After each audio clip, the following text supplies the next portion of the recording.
සියලු දෙනාට තෙරුවන් සරණයි. මාවතගම වික්‍රමසිංහපුර ශ්‍රී ධර්මසිංහාරාම අප විහාරස්ථානයේ ඉදිවෙන දෙමහල් චෛත්‍ය රාජාන් වහන්සේගේ වැඩ කටයුතු දෙවනි තුන්වෙනි හතරවෙනි අදියර වශයෙන් අවසන් වීගෙන යනවා. එදා අපි ඔබට මතක් කළා අප විහාරස්ථානයේ ඉදිවෙන චෛත්‍ය රාජාන් වහන්සේගේ ධාතු මන්දිරයේ වැඩ කටයුතු අවසන් කළා. චෛත්‍යයේ කටයුතු පద్මාසනයේ කටයුතු වගේම පේසා වලලු බැඳීමේ කටයුතු ආරම්භ කරන්නට මේ සැටලිම ගහලා කොන්ක්‍රීට් සතියකින් අතුරන බව ඔබට මතක් කළා.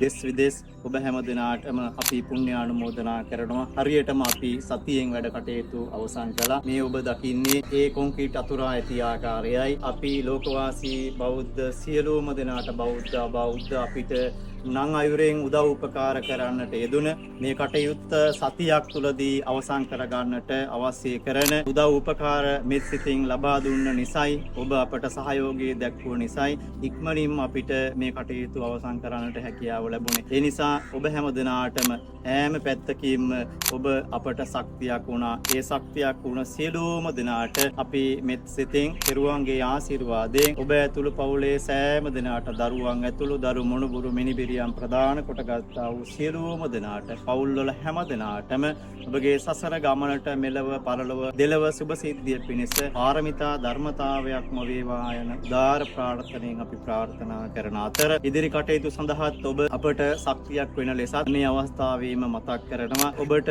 එයත් ඔබගේ ධර්ම මාර්ගයේ ගමන් කරන ඔබට එයත් සසර පුරාවටම මහා ශක්තියක් වේවි, මහා කුසලයක් වේවි. අපිට ඔබට සතුටු වෙන්නට පුළුවන්කමක් තියෙනවා. අපි ඉදිවෙන චෛත්‍ය රාජාන් වහන්සේ නමක් ඉදි කරන්නට මාවතගම වික්‍රමසිංහපුර ධර්මසිංහාරාම විහාරස්ථානයට උදව් උපකාර කරානේ. ඒ නිසායනි අපි උදව් කරපු නිසානේ මේ චෛත්‍යය මෙලෙස නිර්මාණය වුණේ කියලා ඔබට සතුටු වෙන්නට හැකියාව තිබෙනවා. ඒ නිසා නැවත නැවතත් අපි මතක් කරන්නේ ඉදිරි කටයුතු සඳහා සහයෝගය ලබා දෙන ලෙසත් සහයෝගය ලබා දුන්න නිසා මේ සතියක් ඇතුළතදී මේ කටයුතු කොන්ක්‍රීට් අතුරා මේ කටයුතු අපිට නිම කරගන්නට හැකි වුණා. නැවතත් අපි ඒ උදව් කළ හැම දෙනාටම තෙරුවන්ගේ ආශිර්වාදය ප්‍රාර්ථනා කරනවා.